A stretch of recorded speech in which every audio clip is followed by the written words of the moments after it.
کہ ورفعنا لک ذکرک، محبوب ہم نے تیرے لیے تیرے ذکر کو بلند کر دیا۔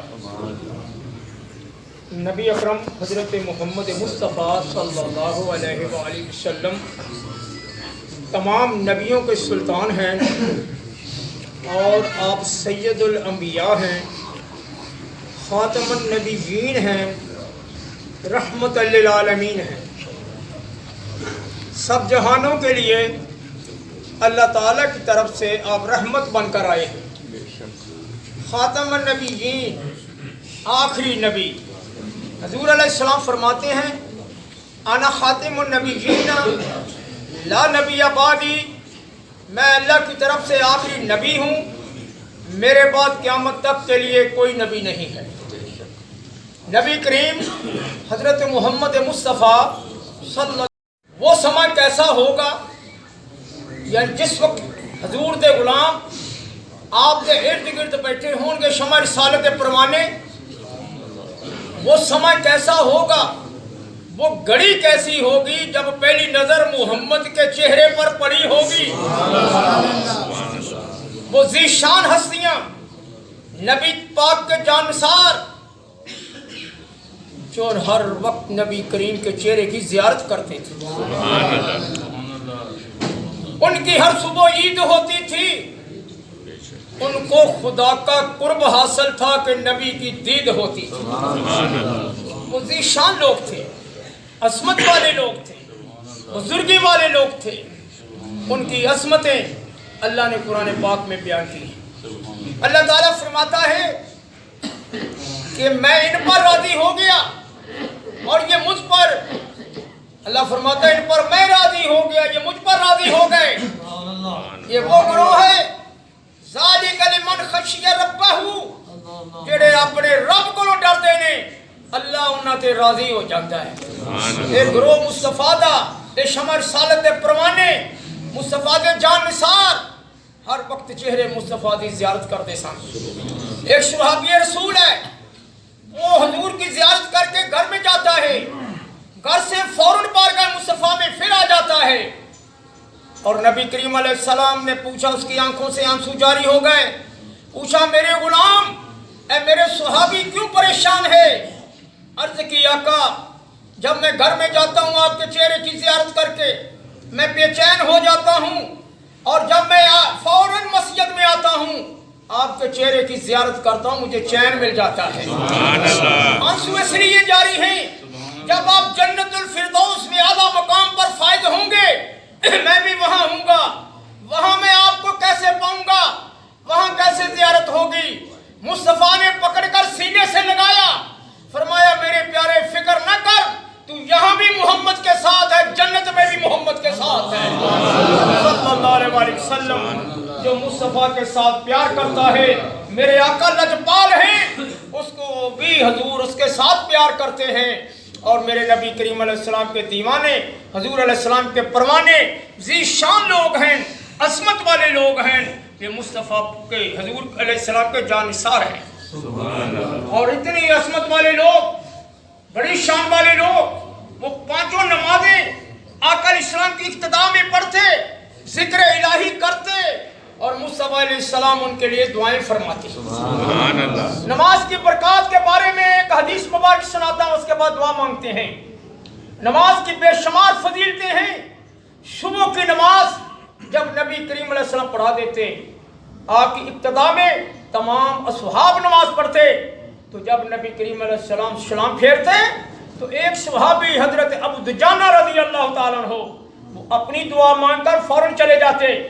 صحابہ کرام کو یہ بات اچھی نہ لگی، تو نبی کریم کی بارگاہ میں عرض کر دی، آقا علیہ السلام ابو دجانہ رضی اللہ تعالیٰ عنہ آپ کے پیچھے نماز پڑھتے ہیں، لیکن آپ کے ساتھ دعا میں شامل نہیں ہوتے، اپنی دعا مانگ کر چلے جاتے ہیں۔ مصطفیٰ علیہ السلام نے فرمایا، صحابہ جب یہ صبح جانے لگے تو ان سے کہہ دینا کہ مصطفیٰ نے فرمایا بات سن کر جانا۔ اگلے دن صبح کی نماز پڑھی تو حضور علیہ السلام نے سلام پھیرا، ابو دجانہ اپنی دعا مانگ کر جانے لگے۔